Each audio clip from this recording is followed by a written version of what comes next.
Now, Kenyan Chief Justice Dr. Willy Mutunga has revealed that the recent election of the judges and magistrates representatives to the Judicial Service Commission was riddled with corruption.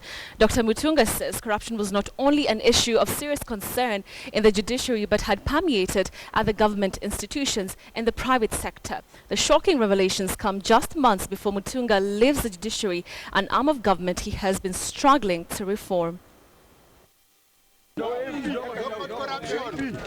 It would appear Chief Justice Dr. Willy Mutunga has now donned gloves to fight corruption in the corridors of justice.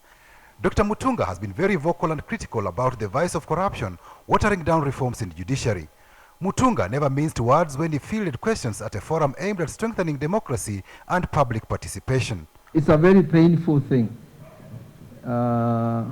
particularly coming after 2 months when the judges and magistrates were electing a representative to the JSC. And there was evidence that there was a lot of corruption in that election. It causes me a lot of pain that an election involving judges and magistrates will be corrupt. Because can you imagine a judge bribing another judge so that they can vote for them? On Tuesday, leader of Majority in the National Assembly, Aden Duale, engaged in a Twitter war after the Chief Justice disclosed that he had received a complaint from a petitioner that Supreme Court Judge Philip Tunoi allegedly received 200 million shillings bribe from Nairobi Governor Dr. Evans Kidero. A committee of the Judicial Service Commission is investigating the matter and will present its verdict next week.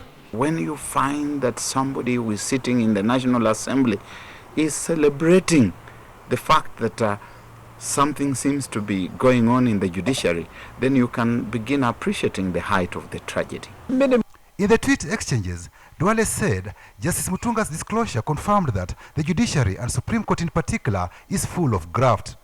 Mutunga responded saying the judiciary will never reach the graft levels achieved by Parliament.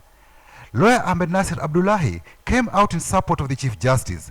However, lawyer Betty Murungi, though siding with the Chief Justice on who holds the corruption gold medal between judiciary and Parliament, observed that both institutions should endeavor to be above reproach on matters corruption. Mutunga argues ethnicity is a major impediment in the war on graft. It's not just the judiciary, it's the country. And the people of this country must stand up, against corruption. And not use their ethnic loyalties or their religious loyalties or their regional loyalties to basically say we cannot deal with this particular issue. Because that's what happens. Yeah. People get away with it because somebody stands up and says, my community is being finished or my religious group is being finished. Yeah. I think a thief is a thief, whether he comes or she comes from Mombasa or Kitui or wherever. Mutunga has tried, but it is like a good driver driving a broken bus. Despite the ups and downs in the war on graft, Mutunga says Kenyans must remain unbowed. I hope that going forward, our elections are going to be issue-oriented. People are going to pay attention to issues of integrity and choose people who can protect their resources.